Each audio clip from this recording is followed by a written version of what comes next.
तो हम लोग अगले वीडियो में बाबू, इसके पहले वाले वीडियो में हम आप लोगों को बताए हुए थे चार्ज के बारे में कि चार्ज क्या होता है, ठीक है। उसके टाइप्स के बारे में हम आपको बताए थे और कुछ उसके एबिलिटीज के बारे में हम आप लोगों को बता चुके थे और उसमें कुछ नोट पॉइंट्स भी हम लिखाए हुए थे। अब हम लोग यहाँ पे आइडेंटिफाई करेंगे, कैलकुलेट यहाँ पे हम करेंगे कि एक इलेक्ट्रॉन में कितने चार्ज होते हैं, क्या आप जानते हैं। तो हमें मेनली यहाँ पे ये कैलकुलेट करना है कि एक कूलॉम चार्ज में कितने इलेक्ट्रॉन्स होते हैं। ओके, तो हम इसे सोल्व हम करेंगे। ये आपके एनसीईआरटी के बुक में भी ये क्वेश्चन दिया हुआ है। तो हम लोग जानते हैं पहले से, वी नो दैट, हम लोग पहले से जानते हैं कि वन इलेक्ट्रॉन, एक इलेक्ट्रॉन में जो चार्ज होती है -1.6 इंटू 10⁻⁻19 कूलम होता है। यह इसका मतलब एक इलेक्ट्रॉन में कितना कूलम चार्ज होता है। आप लोग तो ये समझ गए। अब यहाँ पे हम लोग ये जानेंगे कि एक कूलम में कितने इलेक्ट्रॉन्स होते हैं। तो आप यूनाइटरी मेथड तो जानते ही होंगे, अब उसी के बेस पे यहाँ पे हम लोग बनाएंगे। आप अंडरस्टैंड। तो यहाँ पे हम क्या करेंगे, तो एक कूलम में निकालना है तो total number of electrons by charge of one electron 1.6 into 10⁻⁻19 coulomb, ये लेकर हम यहाँ पे चलेंगे। तो यहाँ पे यूनिट नहीं लेकर हम लोग चलेंगे, सिंबल में हमें इलेक्ट्रॉन निकालना है तो कूलम तो यहीं पर आ जाएगा, बस ये उधर जाके डिवाइड कर देगा। अब यहाँ पे सोल्व हम लोग करें तो 1c is equal to 1 into, आइए नीचे जब ऊपर आएगा तो इसका पावर जो निगेटिव है वो पॉजिटिव में आ जाएगा। इसका मतलब 10⁻⁹, निगेटिव साइन हट जाएगा बाय 1.6। ठीक, यहाँ पे हम लोग इस डेसिमल को हटाएंगे तो ऊपर आ जाएगा क्या, 0 आ जाएगा। तो ये 10 इंटू 10⁻⁹/16। अंडरस्टैंड। अब हम क्या करते हैं, इसके ऊपर जो 19 जीरो है, इसमें 1 जीरो इसको दे देते हैं। तो ये हो जाएगा कितना हुआ, 100 इंटू 10⁻18/16। अब 16 से 100 में डिवाइड हम कर देते हैं। जब 100 से डिवाइड हम करेंगे तो 6.25 आ जाएगा। ओके, इंटू 10⁻18, इतना इलेक्ट्रॉन्स निकल गया। आगे समझ में, इसका मतलब 1 कूलम में 6.25 इंटू 10⁻18 इलेक्ट्रॉन होते हैं। अगर कोई पूछेगा how many electrons in 1 coulomb charge, तो 1 कूलम चार्ज में 6.25 इंटू 10⁻18 इलेक्ट्रॉन्स आर अवेलेबल। कितना इलेक्ट्रॉन्स होते हैं, इतना समझ गए आप लोग। तो अब थोड़ा सा हम लोग चार्ज के बारे में कुछ ओरल रूप से हम लोग समझ लेंगे। देखिए चार्ज क्या होता है, चार्ज एक ऐसा थिंग्स है जो इलेक्ट्रॉन्स के माध्यम से एक जगह से दूसरे जगह तक मूव करता है, या किसी ऑब्जेक्ट के अंदर एबिलिटी होती है कि दूसरे ऑब्जेक्ट को अट्रैक्ट करना या रिपल्स करना, उसी को हम लोग चार्ज कहते हैं। चार्ज मेनली दो तरह के होते हैं, एक पॉजिटिव चार्ज होता है और एक निगेटिव चार्ज होता है। तो यहाँ पे हम लोग पॉजिटिव चार्ज को साइन के माध्यम से सूचित किया था और निगेटिव को भी साइन के माध्यम से इंडिकेट किया था। उसके बाद एबिलिटीज ऑफ चार्ज हम लोगों ने स्टडी किया था कि अगर दोनों सेम चार्ज होता है तो वो ऑब्जेक्ट अलग अलग जाता है, रिपल्स हो जाता है। अगर दोनों अनसेम चार्ज होता है तो वो अट्रैक्ट हो जाता है। और तो रिपल्स होने में जो फोर्स यूज होता था उससे हम लोग फोर्स ऑफ रिपल्शन करते थे, और अट्रैक्ट होने में जो फोर्स यूज होता था उसे हम लोग फोर्स ऑफ अट्रैक्शन करते थे। तो इस तरह से चार्ज के बारे में हम लोगों ने इतना स्टडी किया। उसका एसआई यूनिट जो होता है उसे हम लोग कूलम कहते हैं। और उसका डिफ्यूजन भी हम लोग जानते हैं कि ऐसा फोर्स जिसका यूनिट, जिसकी इकाई 9 into 10⁻⁹ न्यूटन अप्लाइड होगा फोर्स दो ऑब्जेक्ट्स के बीच में, और दोनों ऑब्जेक्ट के बीच का डिस्टेंस 1 मीटर होना चाहिए, उसे 1 कूलम कहते हैं। अब वैसा फोर्स जो किसी ऑब्जेक्ट को रिपल्स अगर कराता हो या अट्रैक्ट अगर वो कराता हो तो उसी फोर्स को हम लोग कूलम कहते हैं। अब यहाँ पे हम लोग इलेक्ट्रिसिटी के बारे में स्टडी करना है। अब हमारा मेन पॉइंट यहाँ से स्टार्ट होता है, इलेक्ट्रिसिटी। इलेक्ट्रिसिटी क्या है? देखिए, इलेक्ट्रिसिटी स्टडी करने के पहले हम लोग ऑब्जेक्ट के बारे में जानते हैं। तो यहाँ पे ऑब्जेक्ट जो है, ऑब्जेक्ट इसको कहिए या बॉडी कहिए या थिंग कहिए, इसको दो भागों में बांट दिया गया है। एक को कहा जाता है कंडक्टर और दूसरा को कहा जाता है इंसुलेटर। तो इतना जानिए कि कंडक्टर के अंदर जो होता है चार्ज जो होगा यह मूव करेगा। क्या हुआ? चार्ज मूव होगा। इसका मतलब इसके अंदर इलेक्ट्रिसिटी जो होगी मूव करेगी। इसके अंदर इलेक्ट्रिसिटी मूव नहीं करेगी, इलेक्ट्रिसिटी मूव नहीं करेगी। इतना समझ गए? अब यहाँ पे जितने भी कंडक्टर होते हैं, खासकर मेटल होते हैं, वो क्या होता है? मेटल्स होता है। और ये जो होता है कुछ भी हो सकता है, सिंथेटिक भी हो सकता है। तो यहाँ पे हम लोग बात करते हैं मेटल्स की क्यों होंगे, क्योंकि मेटल्स के अंदर एबिलिटी होती है इलेक्ट्रॉन को लूज करना। अगर इसके अंदर इलेक्ट्रॉन फ्री स्टेट में पाए जाते हैं, जिस कारण से इलेक्ट्रॉन मूव करते हैं। इलेक्ट्रॉन मूव जब करेगा तो चार्ज के साथ मूव करेगा, जब चार्ज मूव करेगा तभी इलेक्ट्रिसिटी होगा। राइट? इलेक्ट्रॉन मूव ही नहीं किया तो चार्ज भी मूव नहीं करेगा, जब चार्ज भी मूव नहीं करेगा तो क्या इलेक्ट्रिसिटी होगा? इलेक्ट्रिसिटी नहीं होगा। तो यहाँ पे मेटल्स के अंदर जो होते हैं, तो उसी को हम लोग नोट में लिख लेंगे। कैसे करेंगे? Metals have free electron for move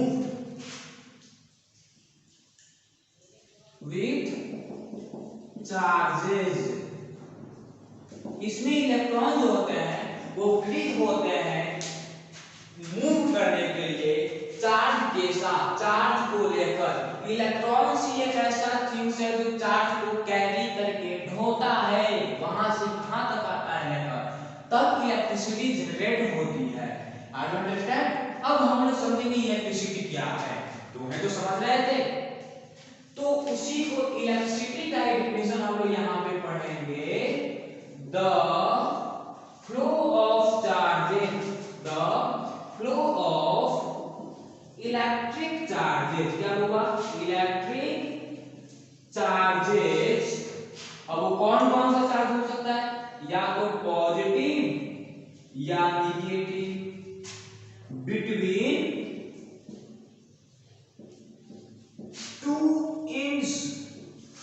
two end points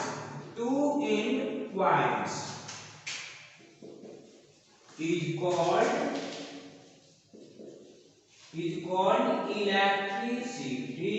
उसे हम लोग क्या कहेंगे? हुआ इलेक्ट्रिसिटी कहेंगे। उसे हम लोग क्या कहेंगे? इलेक्ट्रिसिटी कहेंगे। इसका मतलब क्या हुआ कि इलेक्ट्रिक चार्ज जो होता है वह एक पॉइंट से दूसरे पॉइंट तक फ्लो होता है, तो उसी को हम लोग क्या कहेंगे? इलेक्ट्रिसिटी कहेंगे। अब इलेक्ट्रिक चार्ज कैसे फ्लो होता है, सॉरी फंसी आ रहा है। तो इलेक्ट्रिक चार्ज कैसे फ्लो होता है? जब फ्री इलेक्ट्रॉन होते हैं तब ना। तो इसके आधार पर एक और डिफिनेशन हमें मिल गया, the flow of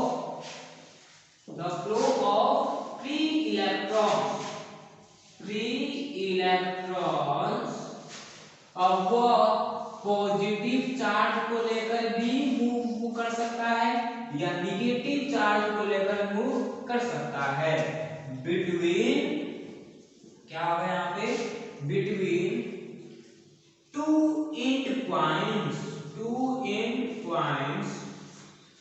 is called, यहाँ पे लिख देते हम लोग, is called electricity, is called क्या हुआ, electricity.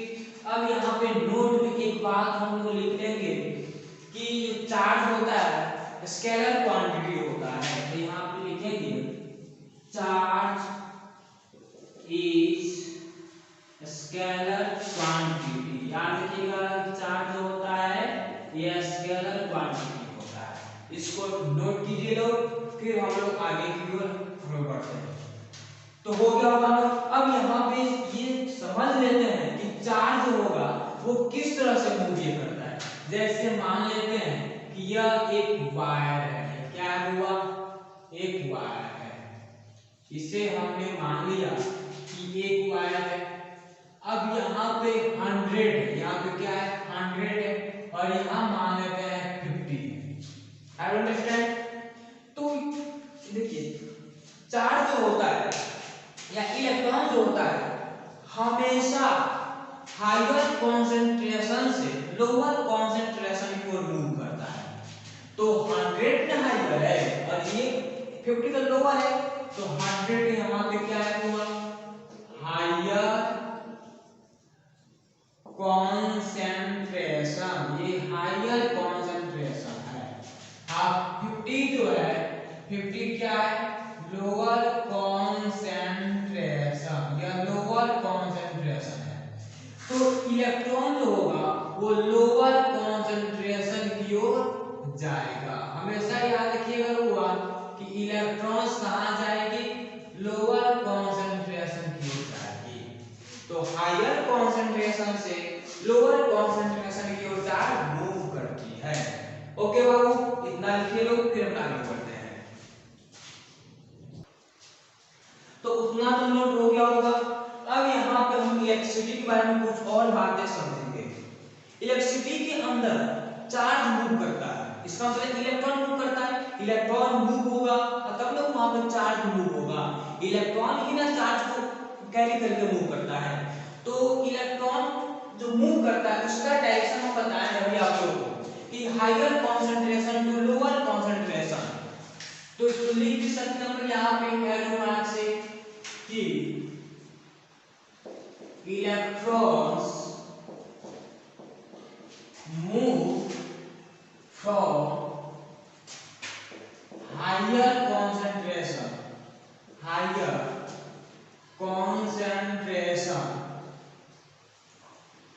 Concentration to lower concentration। आप लोगों को समझ में आइए क्या होगा। कुछ एग्जांपल इसका और हम देखते हैं। यहाँ पे हम मान लेते हैं कि स्कॉर्पियो है, या हम यहाँ पे ये मान लेते हैं कि एक बेंच यहाँ पे है।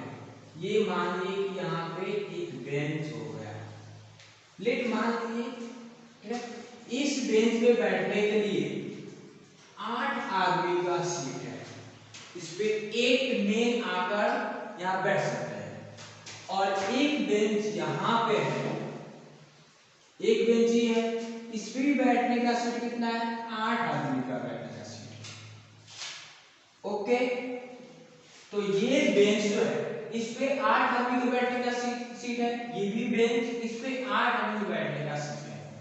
तो आदमी इधर से आ रहे हैं और फिर बैठने का 8 आदमी का सीट है, लेकिन इधर से आदमी आते गए और इस बेंच पर 8 आदमी बैठ गए और 4 आदमी यहाँ पे खड़े हो गए।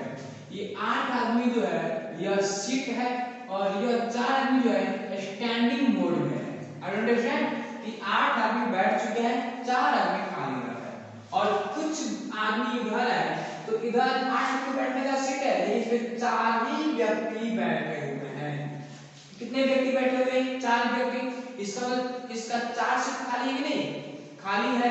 तो इसमें जो स्टैंडिंग मोड में है वो ना इसमें आएंगे कि इसमें का स्टैटिक कि इसमें का वेव इसमें क्या है, नहीं, रॉन्ग है।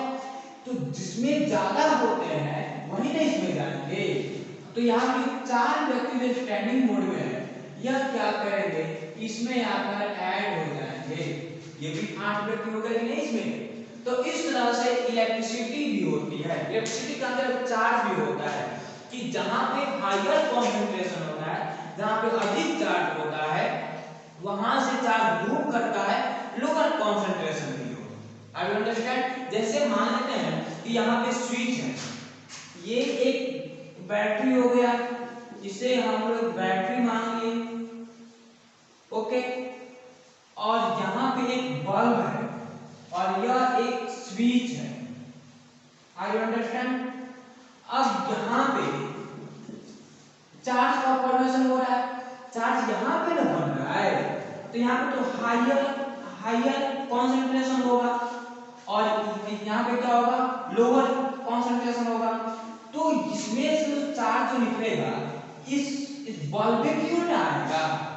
इसका मतलब कि चार्ज का फॉर्मेशन यहाँ पे हो रहा है, तो यहाँ पे हायर कॉन्सेंट्रेशन हो गया, इधर तो कहीं फॉर्मेशन हो नहीं रहा है चार्ज का, तो यहाँ से चार्ज जब निकलेगी तो ये इस बल्ब क्यों आएगी, तो higher concentration to lower concentration.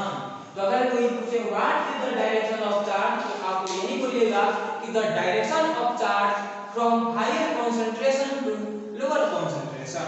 इसका मतलब कि चार्ज का डायरेक्शन जो होता है वो हायर कॉन्सेंट्रेशन से लोअर कॉन्सेंट्रेशन की ओर होता है। अब हम लोग यहाँ पे स्टडी करेंगे इलेक्ट्रिसिटी के टाइप्स के बारे में।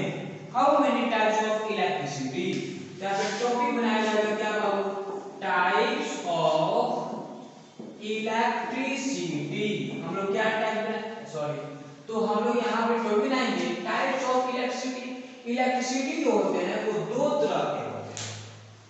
अब वो दोनों इलेक्ट्रिसिटी चार्ज पे डिपेंड यहाँ पे करते हैं, ड्यू टू रेस्ट चार्ज और एक मूविंग चार्ज। इसका मतलब चार्ज या इलेक्ट्रॉन रेस्ट में रहता है तो उसके द्वारा जो इलेक्ट्रिसिटी जो होती है एक वो कहलाएगी, और एक जो होती है जो इलेक्ट्रॉन मूविंग करते रहता है, घूमते रहता है, उसका चार्ज भी घूमते रहेगा, तो उसके द्वारा इलेक्ट्रिसिटी होती है वो दूसरी टाइप होती है। तो यहाँ पे हम लिखेंगे there are mainly 2 types of electricity। Electricity के 2 टाइप्स होते हैं उसके चार्ज के अनुसार, on the basis of their charges. तो एक होता है क्या हुआ, स्टैटिक इलेक्ट्रिसिटी, और दूसरी जो होती है इसे हम लोग कहते हैं करंट इलेक्ट्रिसिटी। तो स्टैटिक के बारे में हम लोग को नहीं पढ़ना है, सिर्फ दूसरे टाइप्स के बारे में स्टडी करना है। तो स्टैटिक इलेक्ट्रिसिटी क्या होती है, थोड़ा सा हम ये जान लेते हैं। स्टैटिक इलेक्ट्रिसिटी यह इसका फॉर्मेशन किस लिए कैसे होता है, तो due to rest charges, charge rest में रहती है उसके कारण जो इलेक्ट्रिसिटी फॉर्म होती है उसे हम स्टैटिक इलेक्ट्रिसिटी कहते हैं। लेकिन दूसरी बात हम लोग यहाँ पे जानेंगे, what is current electricity. Current electricity किसे कहते हैं, क्या होती है, तो यहाँ पे लिखेंगे ड्यू टू मूविंग चार्जेस या मूविंग इलेक्ट्रॉन, मूविंग इलेक्ट्रॉन या चार्ज। बात देखिए हुआ, क्योंकि इलेक्ट्रॉन तो होगा तो चार्ज भी तो होगा ही होगा ना। तो यहाँ पे करंट इलेक्ट्रिसिटी जो होता है ये इलेक्ट्रॉन के मूव होने से इसका फॉर्मेशन होता है। तो इस तरह से हम लोग इतना जानेंगे इस वीडियो में। तो इतना जानने हुआ कि इलेक्ट्रिसिटी क्या होती है, वो इलेक्ट्रॉन की मूवमेंट होती है। इलेक्ट्रॉन मूव करेगा, इलेक्ट्रिसिटी बनेगी, लाइट जल जाएगा। आप लोग ये देखे होंगे कि जो आपके घर में हाउस वायरिंग हुई रहती है तो उसमें स्विच लगा होता है। जैसे मान लीजिए कि एक बैटरी यहाँ पे है, ये एक बैटरी है वो, और इसके अंदर ऐसे ऐसे लगा हुआ है और इस पे जो है एक इस टाइप का लगा रहता है, प्लस लगा रहता है और इसमें से वायर ऐसे निकला रहता है और इस पे एक स्विच लगा हुआ होता है और यहाँ पे एक बल्ब लगा हुआ रहता है। तो हम लोग बात यहाँ पे करते हैं, इस स्विच को जैसे ही हम ऑफ करते हैं ये बल्ब लाइट नहीं देता है। क्यों नहीं देता है? कि इसके माध्यम से जो इलेक्ट्रिसिटी, जो इलेक्ट्रॉन जा रही है, स्विच ऑफ होने की वजह से यहीं पे आकर स्टॉप हो गई, इस वायर में नहीं आई। यहाँ पे आई और यहाँ पे आकर स्टॉप हो गई क्योंकि स्विच को मैंने ऑफ कर दिया और ये जो होता है वायर अलग हट जाता है। जो ऐसे वायर आता है ना, ये अलग हट जाता है। अब इलेक्ट्रॉन आके यहीं पर रुक जाता है, इलेक्ट्रॉन यहीं आके ये रुक गया। अब तो ये लाइट नहीं दिया बल्ब। अब फिर से स्विच ऑन करते हैं तो ये इलेक्ट्रॉन ऐसे मूव करने लगा और मूव होते होते इस बल्ब पे आ गया। तो ये बल्ब हो गया क्या? लाइटेड हो गया। ये लगा बल्ब लाइट करने। इसका मतलब हुआ क्या कि जब तक इलेक्ट्रॉन मूव नहीं करेगी तब तक चार्ज भी मूव नहीं करेगा। जब चार्ज मूव नहीं करेगी तो इलेक्ट्रिसिटी नहीं फॉर्म होगा। I do understand? तो इस तरह से हम लोगों ने इलेक्ट्रिसिटी के बारे में स्टडी किया। अब इसके बाद कूलम्ब्स के बारे में हम लोग स्टडी करेंगे कि कूलम्ब्स क्या होता है। वो एक लॉ होता है, कूलम्ब्स लॉ, उसके बारे में स्टडी करेंगे। वो भी डिस्टेंस और चार्ज के बीच में रिलेशनशिप को दिखाता है। तो ऐसे ऐसे